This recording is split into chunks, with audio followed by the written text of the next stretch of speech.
de geopolítica y naturalmente el tema de hoy es cómo ves la geopolítica del mundo con esta situación de grandes potencias como Rusia, China, Estados Unidos, la Unión Europea y la situación de los BRICS, que es una especie de renacer del tercer mundo para ser actor fundamental y dentro de todo esto América Latina y Venezuela. Bueno, ante todo, gracias por la invitación al programa, señor embajador, y gracias a Globovisión. Tema interesante para entender la geopolítica y sobre todo la postura del derecho internacional y su filosofía, para ver cómo están dando el mundo los escenarios que están marcando la humanidad y pareciera que tuviesen de espalda el derecho internacional. Y el derecho internacional fue postura para la creación de las Naciones Unidas, que permite la libre determinación de los pueblos, que permite la soberanía y sobre todo que permite el crecimiento y que se enriquezcan los estados en toda su autonomía. En este sentido, el tema, digamos, de los BRICS o digamos el tema del multilateralismo o este tema de que lo que ha sucedido con Venezuela en Rusia, en que se decidió pues que los BRICS, que pareciera como una salida, digamos, a este tema hegemón o una salida al tema dólar o sobre todo a la postura que está en Occidente. Es interesante cuando usted habla de la geopolítica, hacer la referencia a la filosofía de las relaciones internacionales, porque detrás de todo, a pesar de la praxis, hay un cambio fundamental.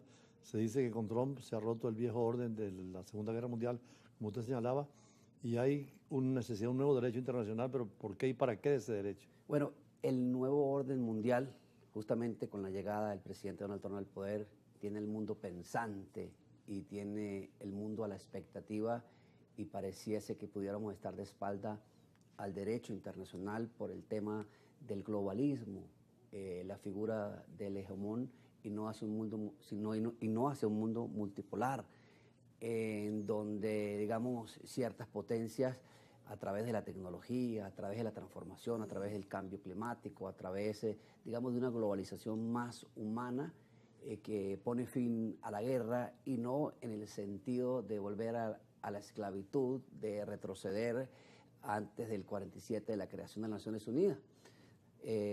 Las Naciones Unidas que está como, digamos, un mecanismo donde todos los estados se pusieron de acuerdo para enriquecer estos organismos internacionales y poner límites a ciertas atrocidades. Entonces, ¿hasta qué punto, en este sentido, la geopolítica por un mundo, digamos, hegemón, de espalda a lo multipolar, pudiera imponerse como gobiernos que van hacia la espalda desde la autonomía de que tienen los estados? Ahora, en esos 6.000 o 7.000 años que conocemos de la historia de Oriente y Occidente, las guerras siempre han estado presentes. La pregunta filosófica es, ¿está el hombre condenado a seguir viviendo en guerras hasta que llegue la última, ahora con energía nuclear y además con inteligencia artificial, y acabar con la propia vida, la guerra misma? Es entender la humanidad en su esencia, entender la vida, entender al hombre en su filosofía. ¿Por qué la guerra? O sea, a pleno siglo XXI, ¿qué interés o consecuencias trae la guerra? ¿A qué lleva la guerra? A la destrucción del hombre, a que se impongan unos gobiernos sobre otros gobiernos y sentar la paz, pero sentar la paz con interés, porque a Ucrania hemos visto nosotros lo que le ha costado, porque fue a Estados Unidos y Trump le dice un momento, quiero cobrar la guerra, quiero cobrar la deuda, y lo que ha significado Rusia, porque Rusia ha resistido, teniendo a la Unión Europea en contra, teniendo a Estados Unidos en contra y a todo el mundo en contra, pero sin embargo, bueno, ha resistido y es importante este tema de que se finalice la guerra. Pero ¿hasta dónde va a llegar la guerra? Porque el hombre se destruye a sí mismo. Lo que vemos nosotros en Gaza, lo que vemos en Palestina, la postura de Israel, la postura de Oriente y Occidente. Entonces es internalizar para entendernos y que evolucionemos como bien lo ha establecido el tema de la inteligencia artificial, que es un mecanismo de ayuda porque jamás va a relevar lo que es la gran naturaleza del ser humano, del hombre. Ahora, en esa dimensión filosófica, Thomas Hobbes decía que el hombre es lobo del hombre y por lo tanto estamos casi condenados a la guerra, mientras que hay otra tesis naif, inocente, de que el hombre es bueno y que no se explica la guerra. Yo creo que ahí la razón es el medio. hay bondad y maldad, pero la educación tiene que incentivar esa bondad, lo bueno, y evitar el conflicto. Bueno, Todo se puede solucionar. Sí, lo bueno y lo malo, evitar el conflicto y la paz. Es decir, el gobierno que se crea por una voluntad popular, pero a veces ese gobierno está de espaldas a ciertos intereses sociales, lo que está sucediendo ahorita el mundo que teme. Ayer escuchaba una entrevista en una emisora francés, lo que teme con la postura de Estados Unidos, que la Comunidad Económica Europea teme a que algunos vayan a Estados Unidos porque si está en contra del sistema, pues teme a que sea deportado. Vemos lo que sucedió con nuestros compatriotas venezolanos enviados a El Salvador, contrayendo la enmienda de los Estados Unidos. Entonces, más allá de lo que es el debido proceso, más allá de lo que establece las garantías constitucionales, pero siempre se imponen ciertos sistemas a la espalda de la propia normativa o a la espalda de la propia ley. Ahora, dentro del criterio de esa violación de derechos humanos, no hay una instancia a la cual reclamar, porque efectivamente esto de los venezolanos en El Salvador rompe todas las normas del derecho penal internacional y del derecho penal americano. De hecho, los jueces están opuestos a Trump, pero no hay una instancia donde ir, porque Naciones Unidas pareciera ineficaz frente a poner a varios jefes de gobierno autoritarios un límite. Ese es el punto, porque las Naciones Unidas no es que son los jefes de los gobiernos o jefes de los estados. En las Naciones Unidas todos los estados forman parte para respetar el derecho internacional, para respetar el principio de la libre determinación de los pueblos, el principio y la soberanía.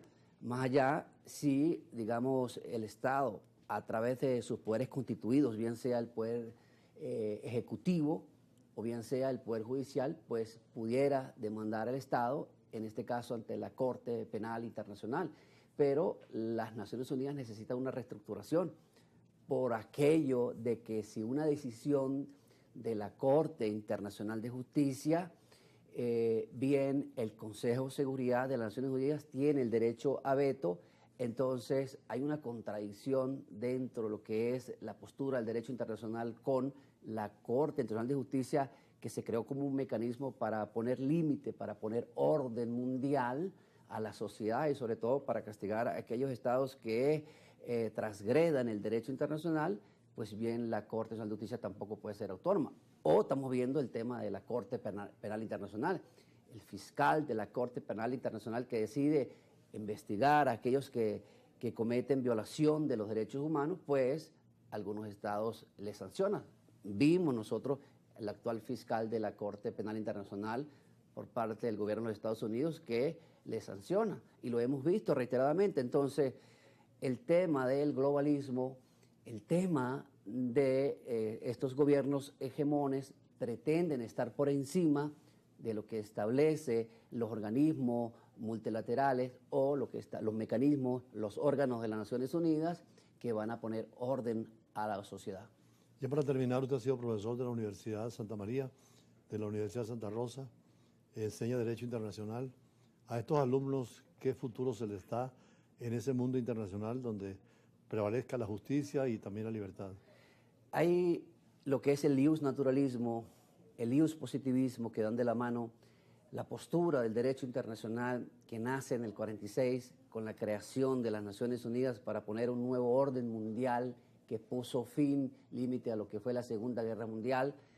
El derecho internacional, digamos, es como el aire. Si no hay aire, dejamos de respirar y morimos. Por tanto, si no hay derecho, no hay sociedad. Pero el derecho internacional tiene que ver con el derecho interno. Se agarra en el derecho interno. Hay un derecho interno que va a estudiar la teoría del Estado, entendiendo la población, territorio y gobierno, o a ese derecho interno de acuerdo a la Constitución que cada Estado se ha creado.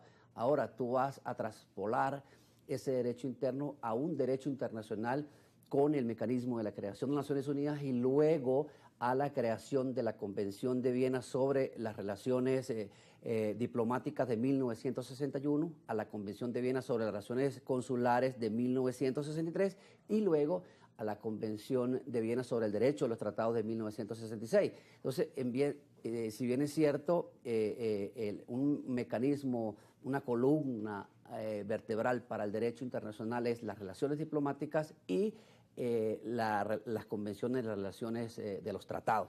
Muy buena conclusión, porque tenemos el derecho nacional, en el caso de Venezuela, el derecho, el orden interno, tenemos el regional, inclusive el caso de la Organización de Estados Americanos o la Unión Europea, y el orden internacional, Naciones Unidas y los protocolos y acuerdos internacionales. Y en última instancia la cláusula Martens, que usted recuerda que aunque no hay una norma escrita, hay que recurrir al buen sentido, a la moral y a las buenas relaciones. Así que gracias a Cándido Ramírez, abogado constitucional de la Universidad de Santa María, profesor, y de la Universidad de Santa Rosa. Y vamos ahora con la Universidad Central de Venezuela, con su máxima autoridad o una de sus máximas autoridades, para hablar sobre varios temas vinculados también al mundo internacional, a la universidad como hacedora de intelectuales y a una realidad también espiritual que nos van a contar. Ya venimos.